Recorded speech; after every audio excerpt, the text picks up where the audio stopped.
Oke, Mbak Kamilia, Mbak Tanti, dan Mas Anam, luar biasa sekali sharing pengetahuannya.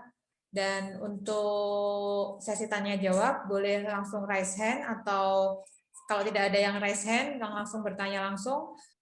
Baik, sebelum kita masuki sesi tanya jawabnya, kita dengar dulu dan kita tonton dulu bagaimana praktek menggunakan air dan mengelola air yang dilakukan oleh teman-teman di seluruh Indonesia. Ini kami berhasil mewawancarai beberapa orang yang menyatakan bahwa setelah mengelola air dengan berusaha mengelola air dengan bijak. Nah, kita lihat ada dari teman Susanti di Semarang, ada Mamuda di Balikpapan, dan mengelola air tidak perlu hal yang sangat kompleks, bisa mulai dari hal yang sederhana, mulai dari memanfaatkan air hujan dan langsung masuk dari tampung, kemudian memasang talang yang mengarahkan air supaya masuk ke penampungan. Kemudian ada Ibu Fitri dari Jakarta. Jakarta pun bisa mengelola air, gitu kan. Caranya gimana ya? Ditampung saja. Nampungnya pakai apa? Pakai ember saja nggak apa-apa. Dan di sini Bu Fitri merasakan bahwa ada manfaat yang ekstra dari menggunakan air hujan. Tanamannya ternyata lebih berasa hidup seperti itu. Kemudian ada Pak Fernandi dari Sidoarjo yang kemudian mengolah airnya itu menjadi air minum. Dari air hujan ditampung kemudian di elektrolisis menjadi air minum. Ini ada beberapa yang menyebutnya sebagai air setrum, banyu setrum.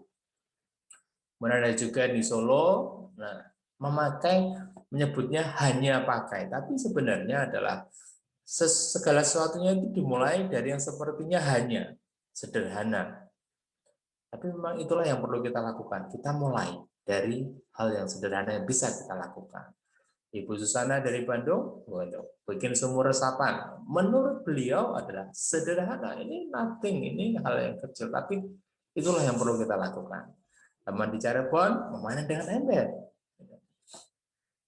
Dan kemudian dari Jayapura, ini membangun bak khusus karena di sana persediaan air memang dirasakan kurang sehingga dirasakan perlu untuk membangun bak penampungan khusus dan kemudian digunakan untuk beberapa hal, salah satunya untuk budidaya jamur.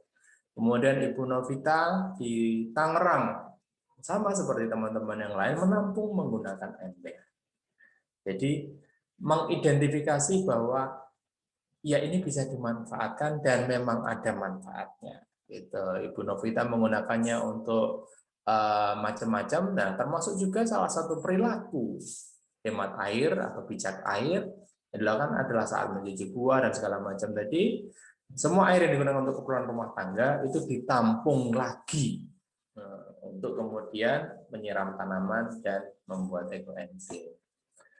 Ini yang lebih advance, yang lebih kompleks lagi dilakukan oleh Pak Eko Yudo di kota Probolinggo bersama teman-temannya merancang penampungan air dengan memasang talang-talang yang khusus yang kemudian dimasukkan ke dalam talang-talang penampung air khusus untuk menampung air hujan. Dan ini sudah dipraktekkan oleh beberapa orang, dan bukan beberapa, saya tidak tahu persisnya berapa, tapi sudah banyak yang kemudian mengikuti apa yang diinisiasi oleh Pak Eko Yudo ini. Kemudian ada teman dari Goa, Sulawesi Selatan. Kita lihat di gambar yang kiri, ini ada lantai ketiga. Lantai ketiga laut dari atap, maksud saya dari atap, kemudian ada pipa panjang masuk di sini, kemudian ada bak penampungan pertama dan kemudian langsung ini saat bak ini penuh akan keluar dan masuk ke bak penampungan yang ada di bawah gitu. Jadi ini bak pertama ini fungsinya sebagai pengendap yang dari air hujan. Jadi ditampung dulu, diendapkan dulu, baru kemudian setelah dengan demikian maka air yang akan masuk ke bak terakhir, ke bak paling bawah itu adalah yang sudah kualitas layak pakai. Layak pakai ini untuk apa? Macam-macam. Salah satunya digunakan untuk air minum. Nah, untuk air minum tentunya ada pengolahan terlebih dahulu.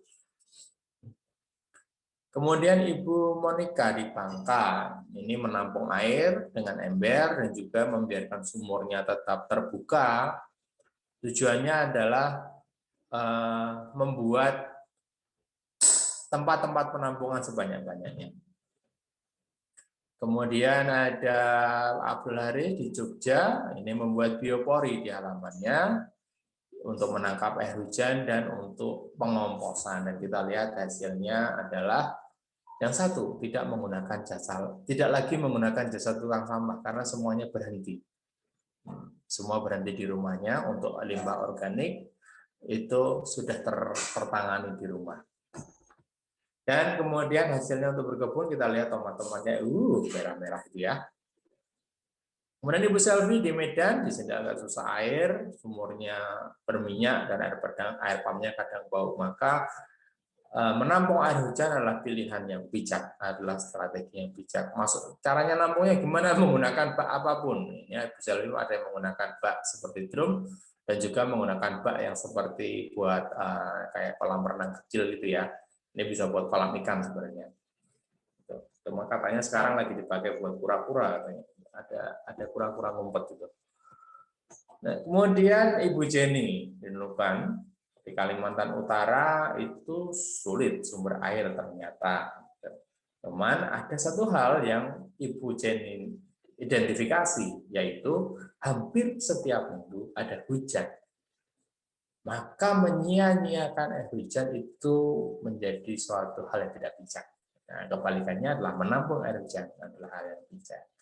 Menampung air hujannya ya dengan seperti teman-teman yang tadi, dengan talang yang dibuat dan diarahkan secara khusus supaya mengarah kepada satu bak penampungan. Dan di sini diberikan kasa atau penyaring sebelum masuk ke tangki. Nah, saringannya tadi tentunya mudah dibuka, mudah dibersihkan. Tujuannya kalau menurut Bu Jenny supaya tidak ada kotoran-kotoran dalam bentuk daun atau binatang-binatang kecil yang masuk ke dalam tangki. Nah, ini ada lagi cerita dari teman yang lain yang dikirimkan dalam bentuk video. Kita lihat dari Pak Luki, Kang Luki di Bandung di rumah kayu permaculture Bandung. Kita dengar ceritanya ya, ini ada suaranya sebentar. Oh sorry, maaf, saya ulang lagi. Oke. Ini ada dua video terpisah, kita lihat sama-sama. Assalamualaikum, selamat pagi. Jadi ini penampung hujan kami. Jadi ini adalah talang-talang merah ini. Talang-talang merah ini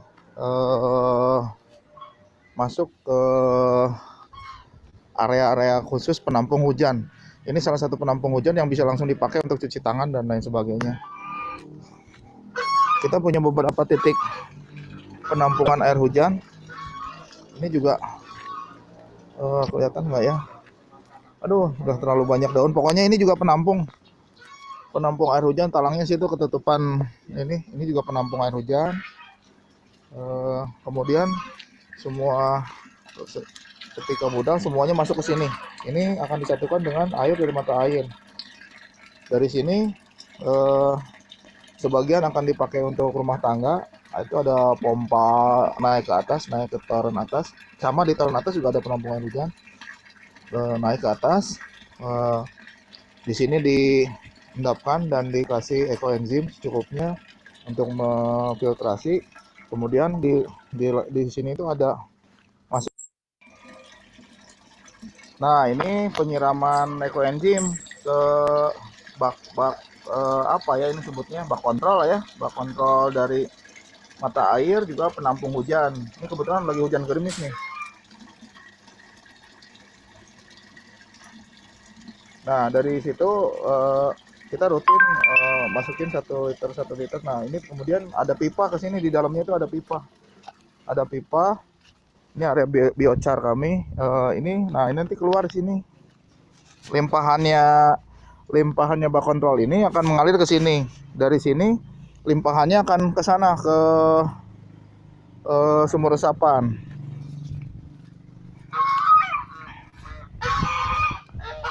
Nih sumur resapan. Jadi ke apa namanya? Kalau terlalu gede hujannya gitu ya, masuk ke sini.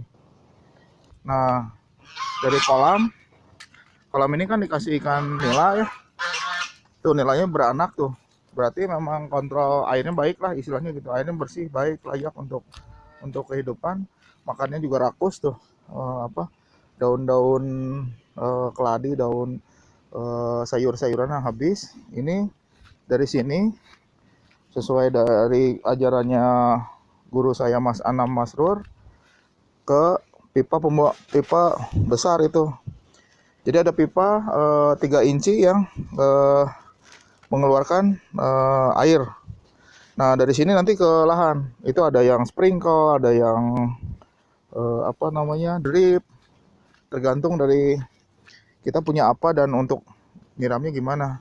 Jadi ada kelihatan ya, ada pipa-pipa ya di sana ya. Ada apa namanya drip irrigation untuk meminimalisir penggunaan air. Jadi kalau mau nyiram dengan teknologi gravitasi saja, tinggal buka keran ini, ngalir seret terus ke sana. Segitu aja. Makasih. Assalamualaikum. Selamat pagi.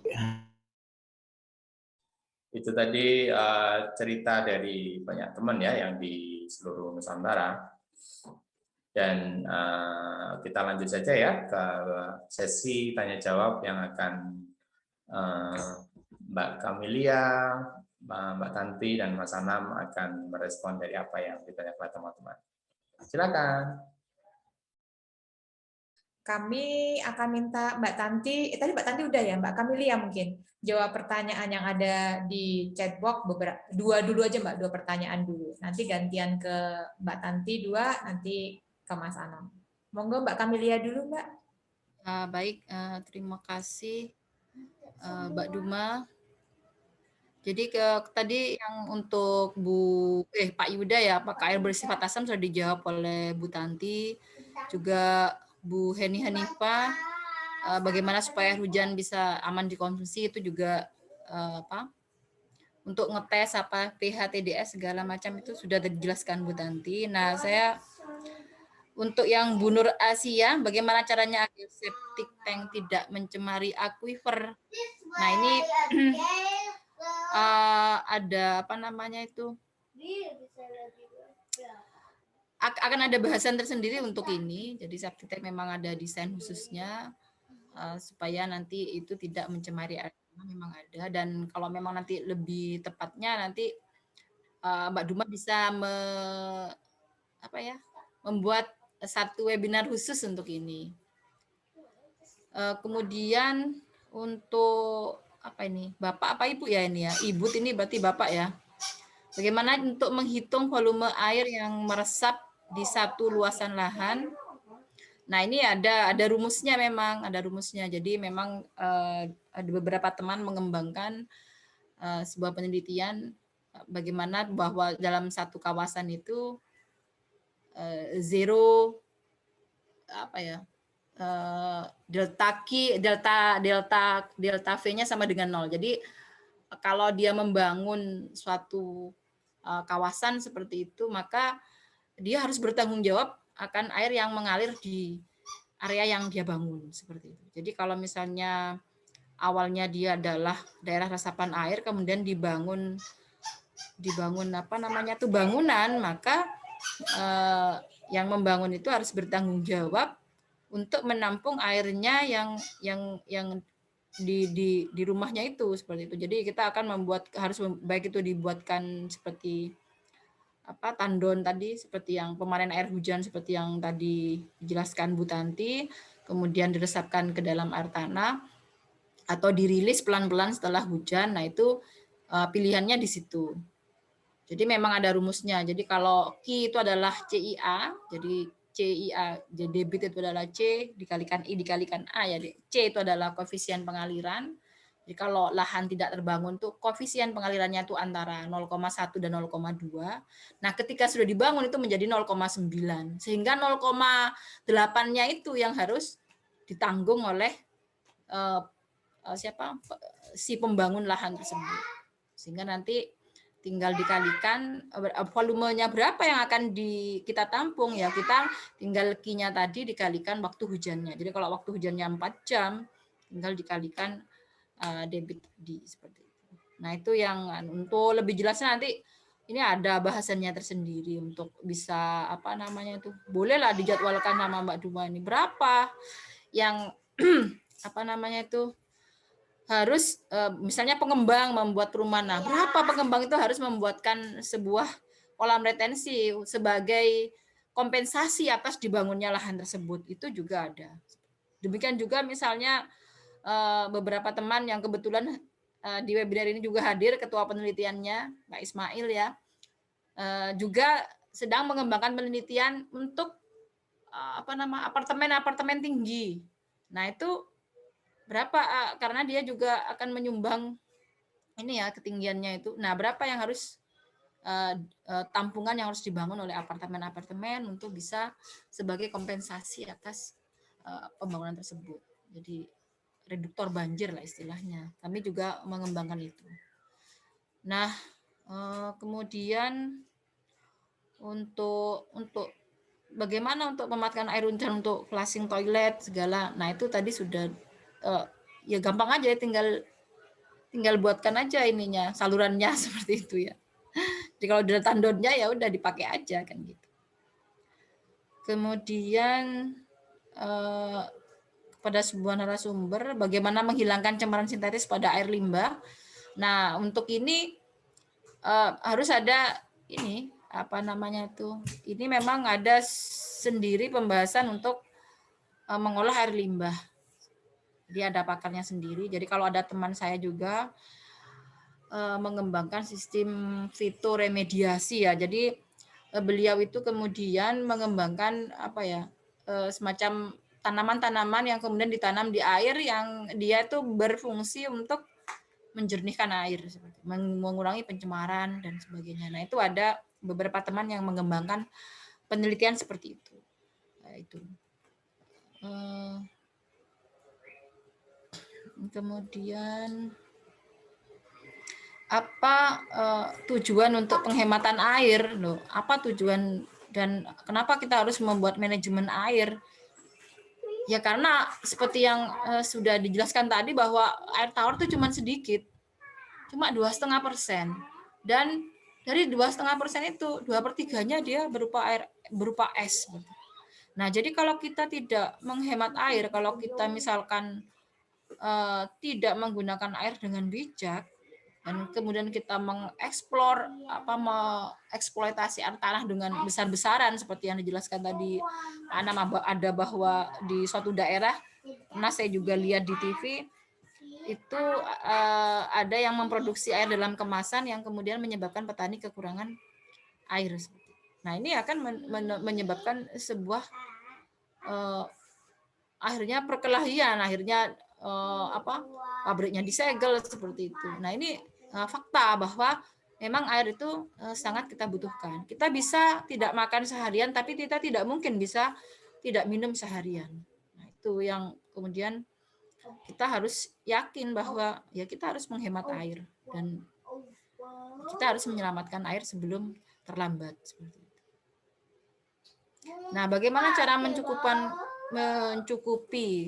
Pak Bagus ya, bagaimana cara mencukupi kebutuhan air pada daerah pedesaan dengan topografi pegunungan yang sulit untuk mendapatkan air karena minimnya mata air dari hutan dan tidak adanya aliran sungai dengan memanfaatkan potensi yang ada tersebut.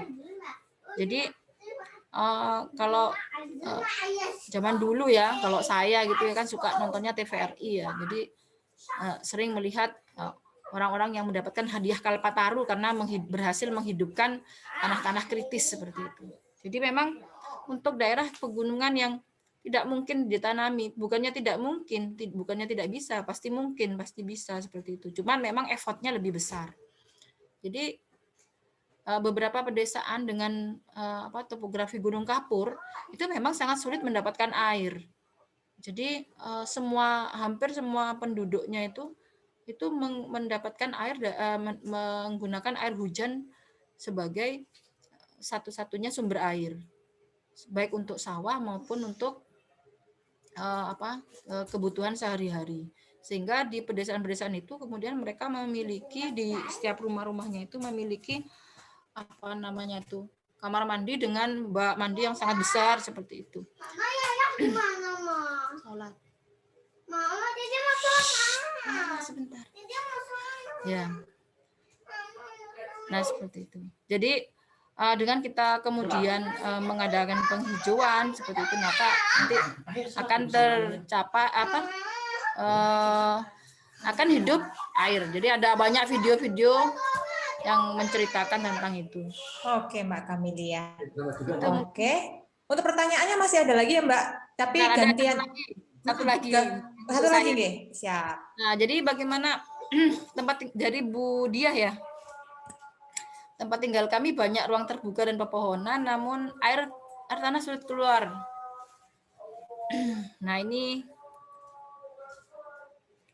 mungkin juga ada beberapa sebab ya. Jadi saya kurang memahami pertanyaan. Sulit keluar itu maksudnya itu tidak bisa menemukan ketika menggali air itu tidak keluar air atau bagaimana, mungkin nanti lebih diperjelas lagi penjelasannya seperti itu. Maksudnya misalnya apakah dengan menggali sumur sampai kedalaman berapa kemudian belum keluar airnya bagaimana? Nah, itu mungkin pertanyaannya perlu diperjelas yang untuk Bu Diah ya. Nah, jadi memang ada beberapa lokasi atau daerah yang air tanahnya dalam seperti itu. Jadi harus dilihat struktur tanahnya. Itu mungkin Mbak Duma. Oke, Mbak Kamelia. Keren banget. Capek Mbak yang ngomong ya. Sekarang ngopi dulu kali ya. udah mau dikasih kopi sama putrinya itu tadi. Oke, next artis Mbak Tanti. Pertanyaan-pertanyaannya lumayan banyak, Mbak. Karena banyak terkait dengan bumi itu ya, Macakal ya. Monggo Mbak Tanti. Ya. Oh ya, saya ingin memberi komentar dulu tadi pertanyaan Ibu Heni. Kalau air melimpah apa perlu dihemat? Perlu sekali ya. Jadi karena memang kenapa ya, menurut hadis juga meskipun kita di sebelah sungai mengalir, bahkan untuk wudhu pun kita tidak boleh menghambur-hamburkan air, dan juga kita tidak boleh mubazir ya.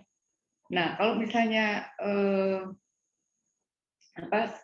kalau air bisa sekonyong-konyong jadi banyak, itu juga bisa juga terjadi tiba-tiba air juga tiba-tiba tidak ada. Jadi prinsip menghemat air itu harus selalu dalam setiap kehidupan kita gitu. Kemudian untuk ini Ibu Susintowati ya, kalau musim hujan tampungan airnya meluap. Kalau di sini kami memakai untuk kolam, jadi keperluan kolam ikan kami itu cukup banyak ya. Jadi yang dari tandon itu yang overflow itu semuanya dialirkan ke kolam. Nah, terus dari kolam itu ada yang untuk tadi seperti contohnya penyiraman otomatis. Nah, itu airnya itu dipakai untuk menyiram dan tidak kembali lagi gitu. Jadi oleh karena itu kami selalu perlu cukup banyak air. Jadi tidak pernah terlalu banyak gitu. Kemudian bagaimana keadaannya kalau musim kemarau gitu ya. Memang terus terang ini kami belum mengalami musim kemarau ini waktu bikin toren ini ya. Jadi memang maintenance itu perlu ya. Jadi tandonnya harus tertutup rapat, sekali-sekali dibersihkan supaya tidak menjadi sarang nyamuk atau sarang debu dan lain-lain gitu. Kemudian saya tadi maaf lupa pertanyaan lengkapnya cuma dicatat separuh-separuh. Kemudian untuk perkiraan biayanya ya dari Ibu Susintowati juga itu tergantung dari besar kecilnya ya.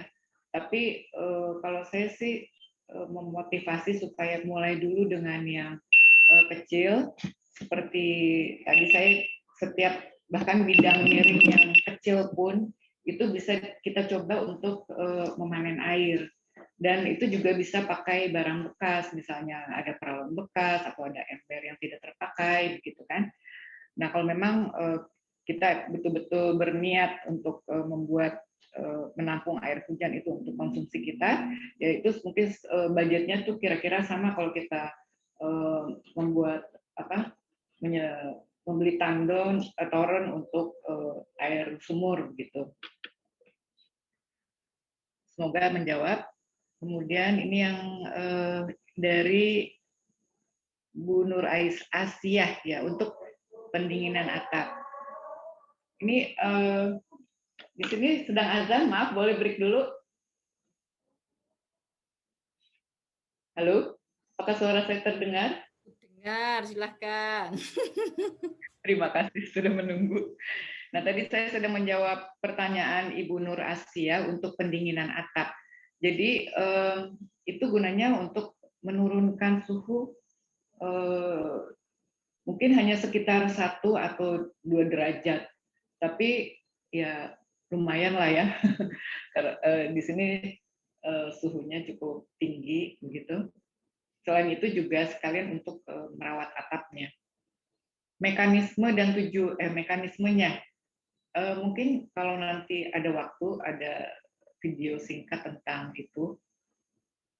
Kemudian pertanyaan yang dari Ibu Nur Asia juga untuk kunjungan ke Bumi Macakal. Ya, dengan senang hati. Jadi memang di sini dimaksudkan menjadi tempat belajar bersama tentang hidup ramah lingkungan gitu. Saya senang sekali kalau bisa bertemu dengan teman-teman yang ya tertarik atau satu frekuensi. Jadi semoga ini juga bisa membuat kita untuk saling memotivasi dan menguatkan gitu ya.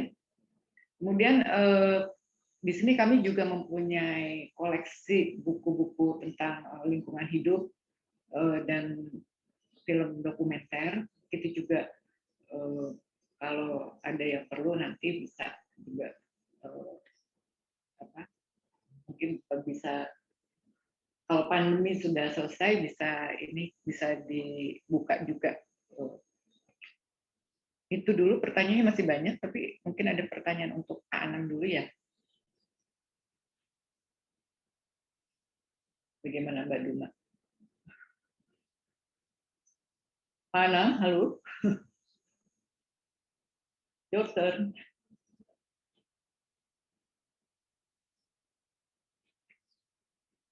Halo, apakah suara saya bisa didengar?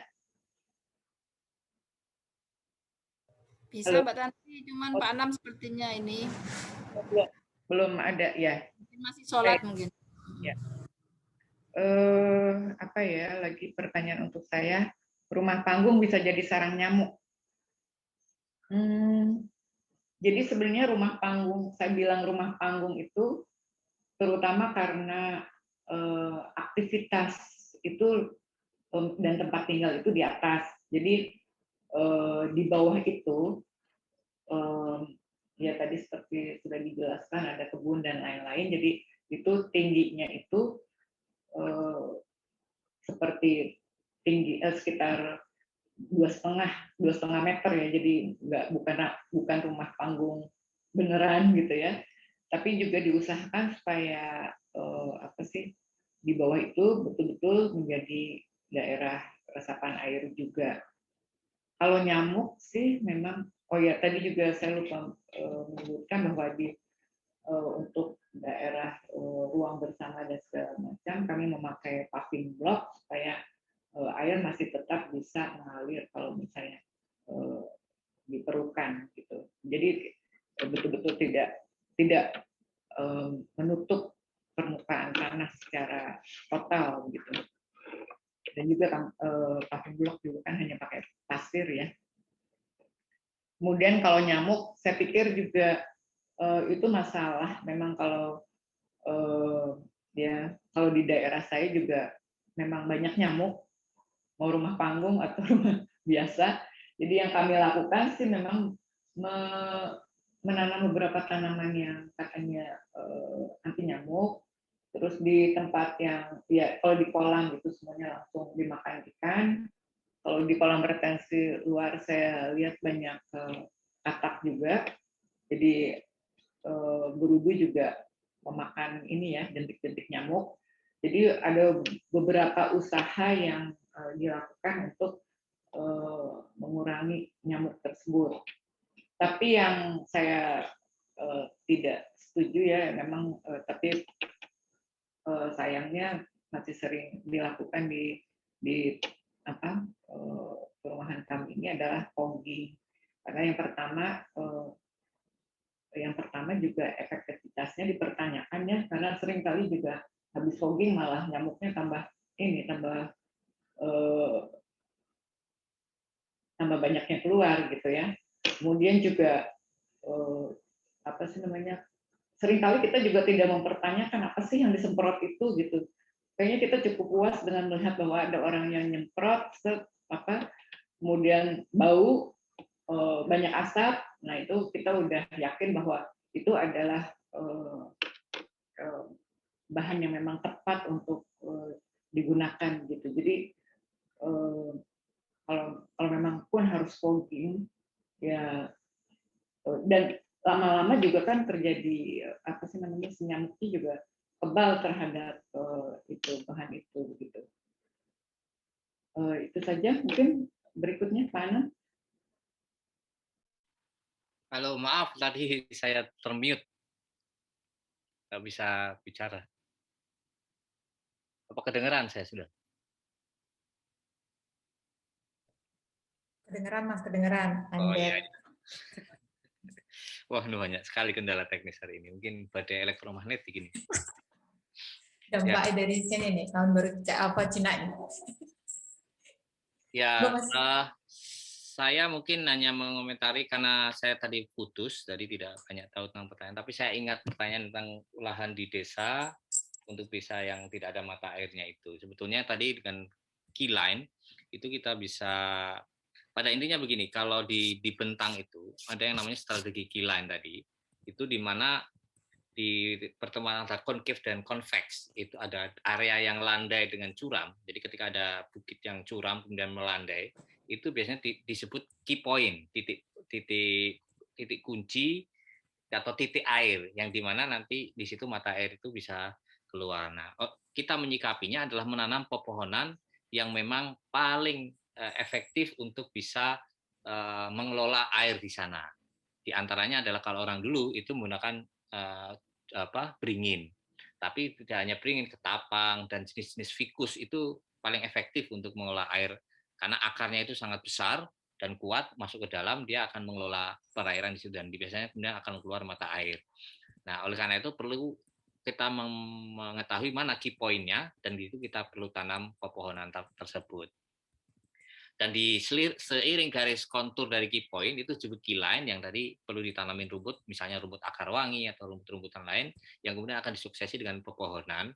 Ya, nanti dia akan mengolah air di situ. Jadi dia akan buat semacam stopan-stopan air untuk bisa memunculkan mata air. Dan itu tidak harus jenis tanah seperti apa ya, karena ini berkaitan dengan kontur, berkaitan dengan landscape, bukan berkaitan dengan jenis tanahnya. Ya. Jadi itu. Kemudian yang pasti tentu saja tadi pepohonan itu selain ficus adalah bambu-bambu, baik bambu petung maupun bambu yang lain, bambu apus, bambu ori. Terutama bambu petung ini karena besar, dia juga mampu akarnya itu untuk meretensi permukaan tanah supaya tidak longsor. Dan tentu saja bersama ficus tadi yang akarnya sampai bawah itu nanti bisa mengangkat air ke atas atau mengelola secara lebih tepat. Yang lainnya tadi rumput-rumputan seperti akar wangi dan nanti juga pohon legum itu juga, misalnya ada pohon legum yang juga sangat luar biasa dalam mengelola air namanya trembesi. Jadi dia punya kanopi yang besar dan pohonnya cepat besar, akarnya juga nanti dia akan bisa memproduksi air di sana. Dan ini kayaknya untuk segala jenis tanah itu bisa saja dilakukan. tentu saja itu tanah dari sisi bentang. Tanah artinya permukaan tanahnya, bentuk permukaan tanah, kontur dan sebagainya.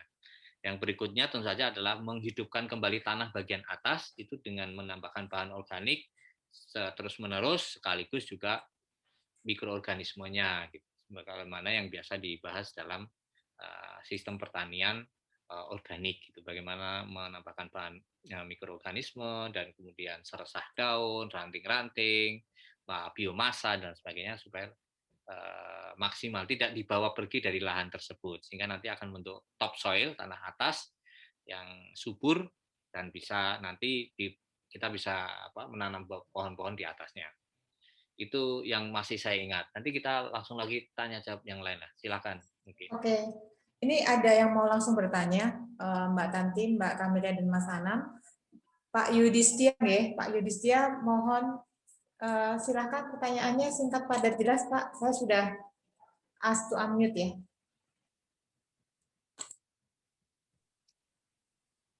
Silakan Pak Yudhistia. Assalamualaikum warahmatullahi wabarakatuh. Waalaikumsalam warahmatullahi wabarakatuh. Gini Pak, maaf, mohon bertanya untuk cara pelunakan air itu dengan air baku yang ber-pH 5 dan pH 6, gimana caranya Pak ya? Untuk teknologi yang sekarang. Pelunakan air itu ada beberapa cara, Pak. Yang tentu saja yang pertama kaitannya dengan tapi yang saya maksud tadi adalah pelunakan itu memperlahan. Jadi misalnya kita tampung dalam penampungan atau kita artinya alirannya tidak menjadi deras, tidak keras. Yang kedua adalah memang air lunak ini saya lagi membuat eksperimen membuat air lunak. Itu kaitannya nanti juga untuk kita bisa gunakan untuk kebutuhan rumah tangga maupun juga untuk kebutuhan pertanian. Jadi saya belum banyak bisa share ya, tetapi sekedar informasi aja. Jadi saya lagi membuat alatnya lah. Mungkin. Jadi kalau Anda mau lihat itu diantaranya ini alatnya seperti ini.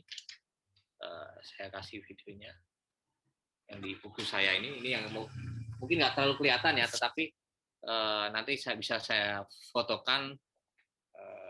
Tapi saya share aja di Facebook apa mana ya. Intinya adalah di sini kita menggunakan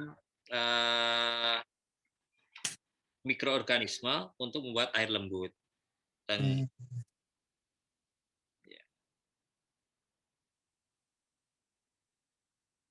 Bapak ada Facebooknya? Ada. Jadi gini aja, nanti kalau lebih gampangnya cari aja Google di YouTube-nya itu punyanya Jadam dari Korea. Jadi Jadam ya. Jadam nanti judulnya apa ya? Jadam air lembut. Jadam itu maksudnya berarti untuk treatment air gitu Pak ya? Jadam itu sebenarnya teknik pertanian Pak, tapi yang dikembangkan di Korea. Oh gitu. Nanti di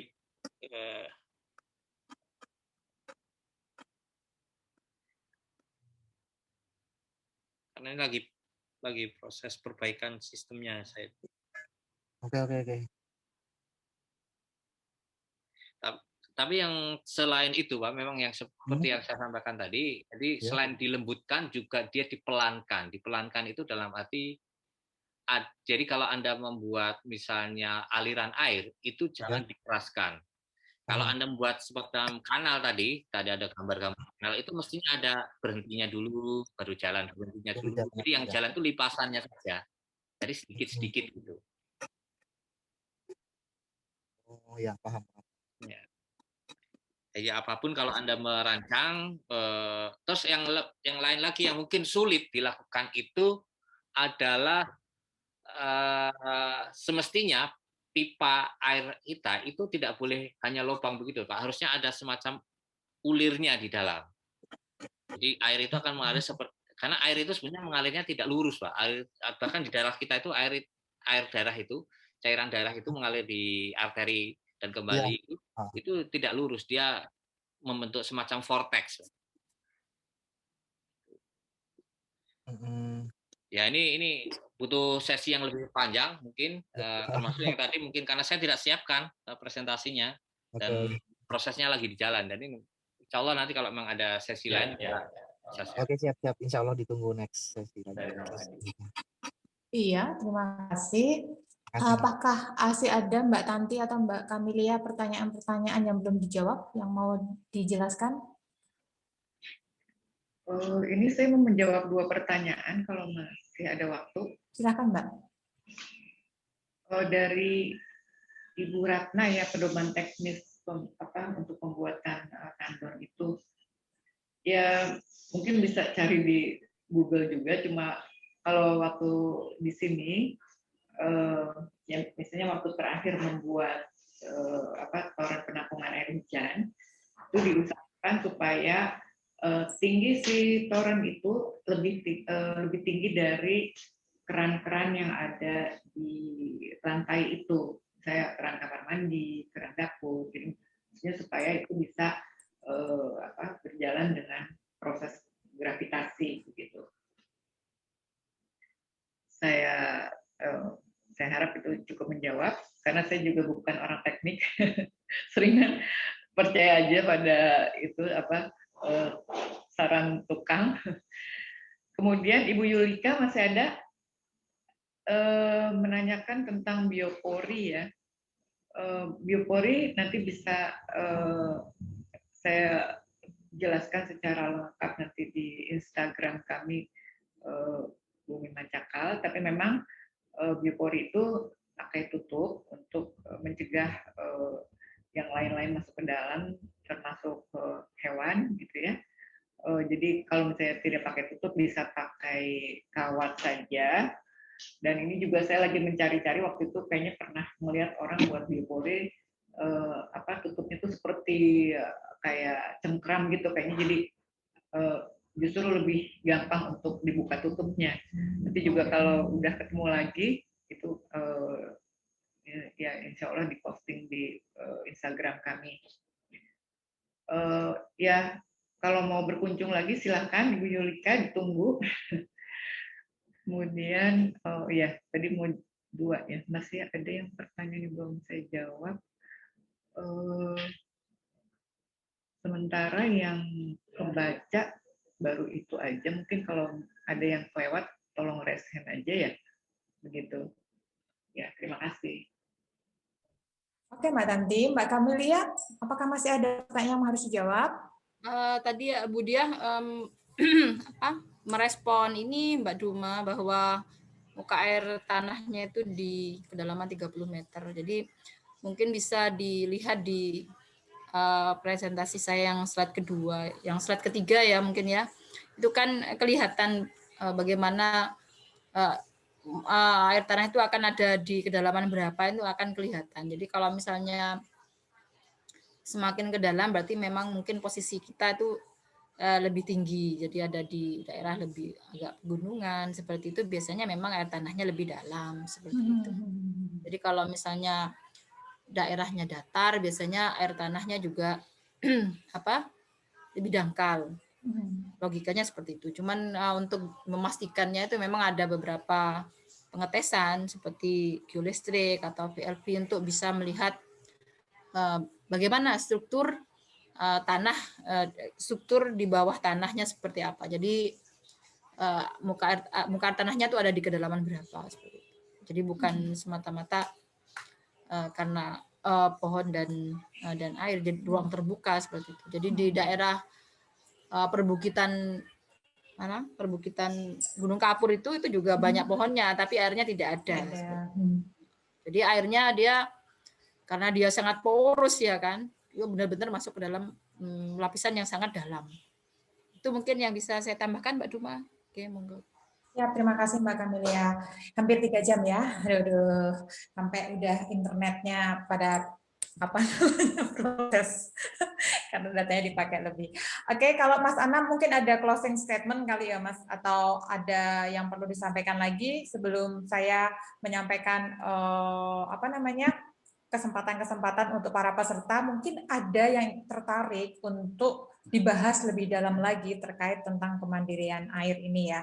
Silahkan di chatbox ataupun di Facebooknya ARMP, di facebook.com Akademi RMP, boleh silahkan ke sana ataupun ke Sekre, ke WA Sekre ya, silahkan kalau pengen ada kelas yang pengen lebih dalam dibahas lagi. Mungkin kita akan minta Mbak Kamelia, Mbak Tanti, Mas Anam, dan mendatangkan ahli-ahli yang lain untuk bisa memuaskan dahaga kita ya. Dan saat ini Mas Anam mungkin ada closing statement atau gimana? Ya, closing statement-nya pertama mohon maaf karena ketidaklancaran diskusi kita. Yang kedua, itu banyak sekali topik-topik yang perlu ditindaklanjuti dan didalami berkaitan bagaimana supaya kemandirian ini, kemandirian air terutama itu bisa hadir di rumah kita. Juga kemandirian ini kan juga berkaitan dengan ketidaktergantungan kita pada sistem luar. Jadi misalnya kalau orang rumah itu punya PDAM, kalau PDAM-nya mati, ya mati sudah. Kita punya kedaulatan sendiri dalam air di rumah kita. Demikian juga dalam bentang yang lebih luas, kebijakan supaya lebih banyak memihak kepada kita semua, terutama masyarakat desa untuk bisa sama-sama membangun hutan kembali, memperbaiki tanah dan sebagainya supaya lebih bisa menyimpan air dan bisa menimbulkan mata air di banyak tempat. Iya. Terima kasih. Terima kasih Mas Anam. Ya, begitu Bapak Ibu peserta kakak-kakak yang sampai 3 jam masih bisa konsen belajar di sini ya, di seminar rakyat yang diselenggarakan oleh komunitas ARMP dan ARMP. Kami masih banyak akan memberikan seminar rakyat tak berbayar seperti ini untuk sebagai wujud kepedulian kami akan bumi dan sesama, sehingga bila Bapak Ibu ingin punya punya pertanyaan, masih bisa bertanya dengan kami melalui YouTube atau melalui akun sosial media ARMP. Dan ARMP juga dalam waktu dekat, hari Sabtu besok juga menyelenggarakan kelas kebun rumah mandiri yang akan diselenggarakan selama 30 hari dan pendaftarannya akan tutup besok Kamis. Bapak Ibu yang mau join silakan berkunjung ke Facebook ARMP untuk mendapatkan linknya. Dan kami juga di bulan Agustus nanti akan menyelenggarakan Permaculture Design Course untuk yang batch 2, itu bersertifikat dan diajar oleh trainer bersertifikat internasional termasuk Mas Anam. Dan bila Bapak Ibu juga tertarik, silahkan ada linknya ada juga di sosial media kami. Dan Bapak Ibu, hari ini ada beberapa, karena ada penilaian ya akan aktifnya bertanya gitu ya, mungkin juga ramah tadi sama saya gitu ya. Jadi nanti akan beberapa orang akan kami berikan voucher dari ARMP untuk mengikuti kelas-kelas yang diselenggarakan oleh ARMP, dan ARMP sendiri sebenarnya juga memberikan beasiswa full dan ada juga beasiswa yang sebagian untuk setiap kelas yang kami selenggarakan sebagai wujud kepedulian kami dari rakyat untuk rakyat dan oleh rakyat ya. Dan ini juga ada di support juga oleh Yayasan Namaca. Oke Bapak Ibu, siang hari ini sangat menyenangkan sekali oleh Bu dosen dan pengelola bumi bumi apa tadi Mbak? Macakal. Kapan ya aku main ke sana ya, Tangerang ya? Iya. Iya, kayaknya juga para peserta tadi dari chattingan juga kayaknya tertarik gitu ya. Silahkan saja berjejaring juga dengan ARMP bagi Bapak Ibu yang memiliki kapasitas atau mengajar ataupun sudah praktek yang memang itu diperlukan oleh masyarakat, boleh berhubungan dengan kami untuk menyelenggarakan pemberdayaan masyarakat bersama. Gitu. Jadi kami terbuka juga untuk orang belajar pada kami, dan kami juga terbuka untuk Bapak-bapak Ibu yang punya kapasitas untuk membagi praktek ataupun ilmunya melalui ARMP, kami akan selenggarakan terfasilitasi. Begitu, terima kasih untuk Mbak Kamelia, buat Mbak Tanti, buat Mas Anam dan Bapak Ibu peserta berbahagia. Untuk mau melihat kembali tayangan ini bisa dilihat di YouTube ARMP. Silahkan subscribe juga, mohon ditambahin subscribe-nya. Dan terima kasih buat waktunya. Mohon maaf atas segala kendala yang ada di luar dari kapasitas kami, ingin menyegerakan yang terbaik, memberikan terbaik buat Bapak Ibu semua. Terima kasih buat semuanya. Dan saat ini kami mau tutup dengan bersyukur atas berkah yang Tuhan berikan kepada kita, atas alam yang selalu support kehidupan kita juga, dan salam apa tadi, kemandirian air ya tadi. Sampai berjumpa. Assalamualaikum warahmatullahi wabarakatuh. Senang hari ini bertemu dengan Bapak Ibu bersama belajar di sini. Assalamualaikum warahmatullahi wabarakatuh. Selamat siang. Tidak ada sesi foto bersama ya, karena saya kalau videonya dinyalain juga mati nih internetnya. Terima kasih Mbak Kamilia, makasih, makasih Mbak Ratna. Kayaknya Kami bersiapnya untuk Iya, soalnya saya unmute semua. Nanti. ya Mbak, Terima kasih. sudah lega ya Mbak? Agak Ya, Capek ya? bicara sama ibu dosen sama Pak dosen. diruntuhkan dulu. makasih. Capek 3 jam loh. Iya, sampai berjumpa di sesi-sesi berikutnya. Terima kasih. Lemah teles Tuhan yang membalas semuanya. Terima kasih. Bye-bye. Sama-sama, Pak.